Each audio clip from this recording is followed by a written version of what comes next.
تو آج یہ قسم کی جو مہنگائی ہے، جو بجلی میں ہوش ربا مہنگائی ہے، جو پیٹرول اور ڈیزل میں ہوش ربا مہنگائی ہے، جو ملک بھر میں ہر افراد جو افراد زر آیا ہوا ہے، شاید اس میں کمی ہوتی، شاید اس میں اتنی مہنگائی نہیں آتی. لیکن جو اس وقت خرم دستگیر صاحب یہاں بیٹھے ہیں، جو ان کے پلانٹس چلانے کے اندر ہم کو ایندھن لینا پڑ رہا ہے، وہ بھی مہنگا لینا پڑ رہا ہے، کیونکہ کوئی لانگ ٹرم سودے حکومت نہیں کر کے گئی ہے. پھر آپ کو احسن اقبال صاحب ابھی بتائیں گے پی ایس ڈی پی کے بارے میں بھی، اور یہ بھی بتائیں گے، میں امید کرتا ہوں کہ سی پیک کے ساتھ کیسا سوتیلا پن کا سلوک کیا گیا ہے. اور یہ جو بات کرتے ہیں خان صاحب کے بارے میں، اور اب تو خان صاحب خود بھی، شیخ رشید صاحب خود بھی کہہ چکے ہیں کہ خان صاحب نے بارودی سرنگیں بچھائی تھیں. تو میں آپ کو ایک سچی بات بتاؤں کہ دیکھیں، مسلم لیگ نون کے لیے بارودی سرنگیں صرف نہیں تھیں، کولیشن حکومت کے لیے، Peoples Party, J U I, M Q M, ان کے لیے بارودی سرنگیں صرف نہیں تھیں، بارودی سرنگیں ریاست پاکستان کے لیے تھیں. آج اگر معیشت کسی کی خراب ہو رہی ہے تو مسلم لیگ نون کی معیشت خراب نہیں ہو رہی، پیپلز پارٹی کی معیشت خراب نہیں ہو رہی، پی ٹی آئی کی معیشت خراب نہیں ہو رہی، پاکستان کی معیشت خراب ہو رہی ہے.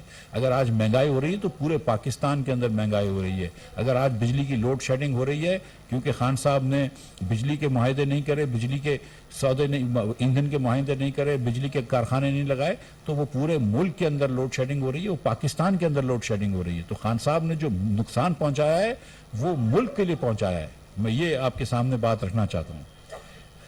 ایف ڈی آئی کے بارے میں بات ہوئی ہے. ایف ڈی آئی 2017-18 کے اندر اگر 2 بلین تھی تو آج 1.25 بلین ہے پہلے 9 مہینوں میں. ٹریڈ ڈیفیسٹ بھی ہم سے زیادہ ہے، کرنٹ اکاؤنٹ ڈیفیسٹ بھی آج پہلے 9 مہینوں میں زیادہ ہے. ہر اسٹیٹسٹکس میں پاکستان پیچھے گیا ہے، کیونکہ پونے 4 سال ایک نااہل ترین حکومت نے فیصلے کیے ہیں.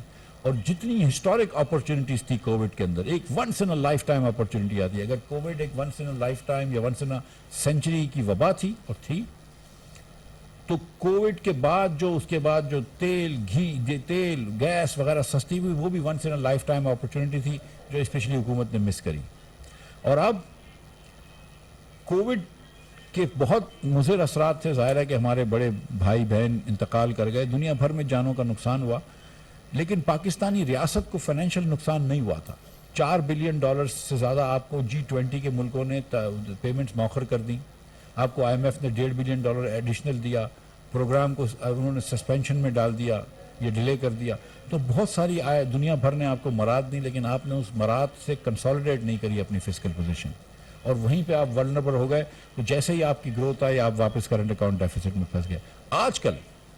آج کل جو حالات ہیں کہ جتنی قیمت بڑھ گئی ہے آپ کی گندم کی، اور یہ بھی آپ کو بتاتا چلوں کہ گندم بھی آج امپورٹ کرنی پڑ رہی ہے. اس سال 3 ملین ٹن گندم ہم امپورٹ کریں گے، جس کے اندر ہم کچھ اسٹریٹجک ریزرو میں بھی ڈالیں گے اور کچھ اپنے استعمال میں بھی لے کر آئیں گے. اور ہم دنیا بھر سے کہیں سے بھی ریڈی ہیں. اس وقت ہم نے پہلا جو اپروول دیا ہے G2G نیگوسیشن کا، وہ رشیا سے دیا ہے. تو ہم گندم بھی امپورٹ کریں گے. یہ وہ گندم تھی جو 2017-18 میں ہم ایکسپورٹ کر رہے تھے.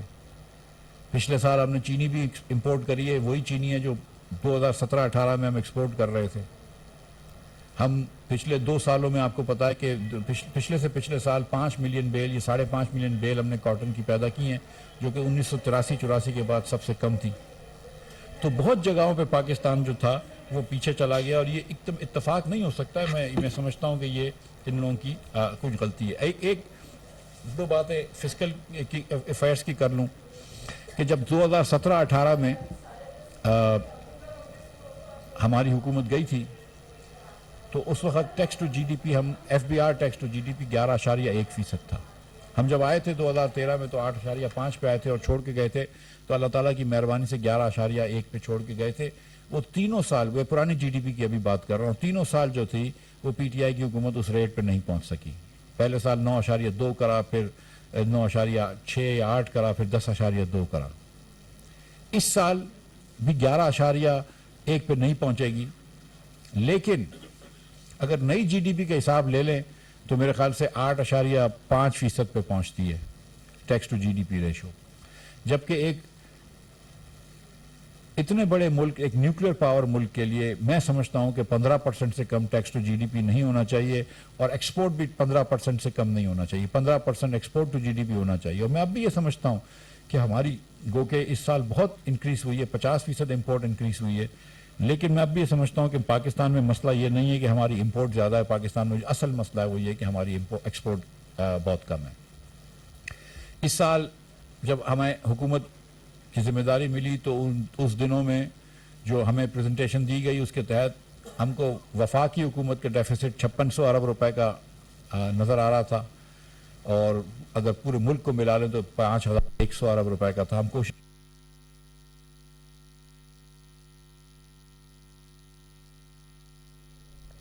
وزیر خزانہ مفتاح اسماعیل مالی صاحب. مفتاح اسماعیل سال 2021-22 کی اقتصادی جائزہ رپورٹ پیش کر رہے تھے. انہوں نے کہا کہ ملکی معیشت کو درست کرنے کی ضرورت ہے, ملک کو دیوالیہ ہونے سے بچا لیا ہے, تجارتی خسارہ 45 بلین ڈالرز تک پہنچ گیا ہے. مفتاح اسماعیل نے کہا کہ معاشی بحران سے بچنے کے لیے مشکل فیصلے کرنا پڑے, چین سے کچھ روز میں 24 ارب ڈالرز مل جائیں گے. گزشتہ حکومت کے فیصلوں سے بہت سے شعبوں میں ہم پیچھے رہ گئے ہیں. خان صاحب نے جتنا قرضہ لیا ہے تقریباً 20,000 ارب, جو اس سے پہلے پاکستانیوں نے لیاقت علی خان صاحب سے لے کر ناصر الملک تک جتنے بھی 19 وزیر اعظم آئے, اس کے اندر کچھ صدور بھی آئے, کچھ فوجی جنرل بھی آئے, ان سب نے مل کر جتنا قرضہ لیا تھا 71 سالوں میں, اس کا 80% قرضہ خان صاحب نے 4.25 سال میں لیا. لہٰذا جس سال ہم چھوڑ کے گئے تھے اس سال ہم نے 1500 ارب روپے ڈیٹ سروسنگ کری, اس سال ہم 3100 ارب روپے سے زیادہ کی ڈیٹ سروسنگ کریں گے, اور اگلے سال ہمیں لگ رہا ہے کہ 3900 ارب روپیہ آپ لوگ خرچ کریں گے سود کے اوپر. 3900 plus 3900 billion plus 3.9 trillion rupees یا 3,90,000 کروڑ روپے, یہ آپ قرضہ واپس کریں گے, سود واپس دیں گے اس سال. اور یہ ایک وجہ یہ ہے کہ یہ سب سے بڑے بڑے ڈیفیسٹ کیا, اور ایک اور ریکارڈ انہوں نے کیا ہے کہ پہلے سال انہوں نے 9.1% ڈیفیسٹ کیا, دوسرے سال انہوں نے نیگیٹو گروتھ کی, جو میرے خیال سے پاکستان میں شاید ایک مرتبہ ہوئی ہے 70 سال کی ہسٹری میں, وہ بھی خان صاحب نے کر کے دکھایا. نیگیٹو گروتھ بھی کر کے دکھائی, tax to G D P ratio بھی کر کے دکھایا. یہ وہ حکومت تھی جو کہتی تھی ہم ڈبل کر دیں گے, انہوں نے tax to G D P ratio بھی کم کیا, budget deficit to G D P ratio بھی ہائیسٹ رکھا, اور نیگیٹو گروتھ بھی کری. تو یہ ایک سٹوری ہے پاکستان کے اندر. اور یہ میں یہ کہنا چاہتا ہوں کہ بڑا چیلنج ہمارے لیے, پاکستانیوں کے لیے, سب کے لیے, ہر پارٹی کے لیے, ہر قوم کے لیے, ہماری پوری قوم کے لیے یہ ہے کہ ہم گروتھ تو لے کر آئیں. دیکھیں اس ملک میں 2.4% پاپولیشن بڑھتی ہے, ہم 18 سے 20 لاکھ تو ہمارے لیبر فورس میں انٹرنٹس ہوتے ہیں, ہماری ینگ ترین پاپولیشن ہے دنیا کی, ینگ ترین میں سے ہے. تو گروتھ لانا ہمارے لیے مشکل نہیں ہے, ہمارے لیے مشکل ہے کہ سسٹینیبل گروتھ کیسے لائیں, انکلوسیو گروتھ کیسے لے آئیں, غریب ترین لوگوں کو کس طرح ہم وہ کریں, پروٹیکٹ کریں. اور یہ چیلنج پاکستان میں پہلے بھی تھا اور اب بھی ہے, اور انشاءاللہ تعالی اللہ تعالیٰ کی مدد سے ہم کوشش کریں گے کہ اس چیلنج کو ہم عبور کریں. میں اب گزارش کروں گا میرے بڑے بھائی احسن اقبال صاحب سے کہ وہ اپنی بات کریں. احسن بھائی. تھینک یو ویری مچ جناب ڈاکٹر مفتاح صاحب. سب سے پہلے تو میں یہ کہنا چاہوں گا کہ آج ہم جس اکنامک سروے کو ریلیز کر رہے ہیں, آبویسلی ہم اس کے بالکل آخر میں 2 مہینے کے اندر آئے ہیں, تو یہ حالات زار جو ہے اس میں ہم اپنے بارے میں تو زیادہ نہیں, جو پریزنٹ سٹیٹ آف اکانومی ہے اس کے بارے میں آپ کو اظہار کر رہے ہیں. لیکن اس اکنامک سروے کی امپورٹنٹ ایلیمنٹ یہ ہے کہ اس کے ٹارگٹس اور ایکچول نمبرز کا ریلیونس نہیں ہے. It is like apples and oranges. چونکہ جب یہ ٹارگٹ رکھے گئے تھے تو اس کے بعد اکانومی کو ری بیس کیا گیا اور اس کی بنیاد کو براڈ کیا گیا, جس سے کہ گروتھ کے ہائر نمبرز پیش ہوئے. تو لہٰذا یہ ضرور آپ سب جب پروجیکٹ کریں گے تو یہ کہانی یہ نہیں ہے کہ اس سال ٹارگٹ سے بہتر کی گئی ہے. اگر ہم اس کو ڈسکاؤنٹ کر دیں اور اوریجنل بیس کے اوپر لے جائیں تو پھر یہ پکچر بدل جائے گی. تو لہٰذا یہ فرق سامنے رہنا چاہیے جب آپ اس اکنامک سروے میں جو نمبرز ہیں ان کو ٹارگٹ کے ساتھ کمپیئر کریں, تو یہ دونوں بالکل 2 مختلف چیزیں ہیں. اس اکنامک سروے کی جو سب سے بڑی ہٹ ہے وہ میرے شعبے نے لی ہے, جو ڈیولپمنٹ کا شعبہ ہے. پاکستان یا کسی بھی ملک کے مستقبل کا دار و مدار اس کے پبلک سیکٹر انویسٹمنٹ کے پورٹ فولیو پر ہے، چونکہ ہماری جیسی معیشت میں public sector investment private sector investment کو کیٹلسٹ کا کام دیتی ہے یا لیڈ کرتی ہے. تو جب پبلک سیکٹر انویسٹمنٹ سکڑتی ہے تو پھر جو سپیس ہے پرائیویٹ سیکٹر انویسٹمنٹ کے لیے وہ بھی سکڑ جاتی ہے، کیونکہ ہمارے ہاں ابھی انفراسٹرکچر اس سطح پہ نہیں ہے کہ جہاں پر ہم کہیں کہ ایک self sustaining regenerative private investment کے لیے ہم نے بنیادیں کھڑی کر دی ہیں. تو ہماری پرائیویٹ سیکٹر کا بڑی حد تک دار و مدار پبلک سیکٹر انویسٹمنٹ پہ ہے. 2021-22 میں جو بجٹ کا آغاز تھا وہ 900 ارب کے ڈیولپمنٹ فنڈ سے کیا گیا تھا. جو ڈیولپمنٹ بجٹ تھا پی ایس ڈی پی جسے کہتے ہیں اس کا حجم 900 ارب رکھا گیا، لیکن پہلے اسے 700 کے اوپر سکیڑا گیا اور بالآخر جب ہمیں حکومت ملی تو 550 ارب پہ آ چکا تھا. یہ بہت بڑا کنٹراسٹ ہے اس بجٹ سے کہ جو ہم نے 2017-18 میں چھوڑا تھا. جب ہم 2017-18 میں حکومت چھوڑ کے گئے تھے تو مجھے یاد ہے کہ پاکستان کی تاریخ میں پہلی دفعہ 2 ڈیز کو ڈیفنس اور ڈیولپمنٹ کو ہم نے الائن کیا تھا. اس سال پاکستان کا دفاعی بجٹ بھی 1000 ارب کا تھا اور پاکستان کا ڈیولپمنٹ بجٹ بھی 1000 ارب کا تھا. اور ڈیولپمنٹ کا 1000 ارب کا بجٹ ڈیفنس کو کاٹ کے نہیں بنایا گیا تھا.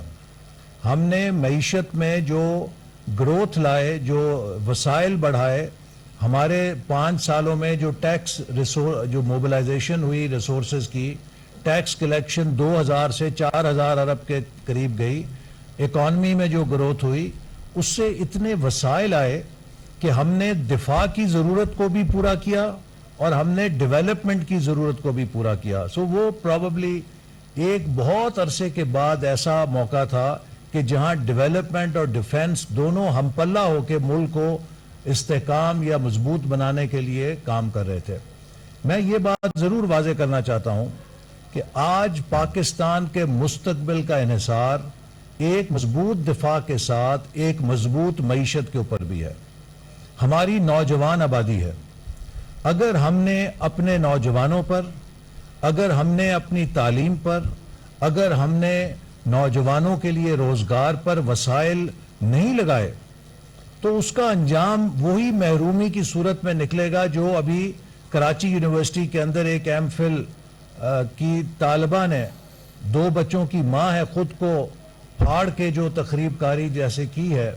تو آج آپ دیکھ رہے ہیں کہ کئی جو پڑھے لکھے نوجوان جو بے روزگار ہیں. مفتاح اسماعیل اور احسن اقبال ایک مشترکہ جو ہے وہ اقتصادی جائزہ رپورٹ پیش کر رہے تھے. مفتاح اسماعیل نے کہا کہ ملکی معیشت کو درست کرنے کی ضرورت ہے، ملک کو دیوالیہ ہونے سے بچا لیا ہے، تجارتی خسارہ $45 بلین تک پہنچ گیا ہے، معاشی بحران سے بچنے کے لیے مشکل فیصلے کرنا پڑے. نیوز اسٹوڈیو سے فی الوقت کے لیے اتنا ہی. مزید خبروں اور اپڈیٹس کے لیے دیکھتے رہیے کوہ نور نیوز.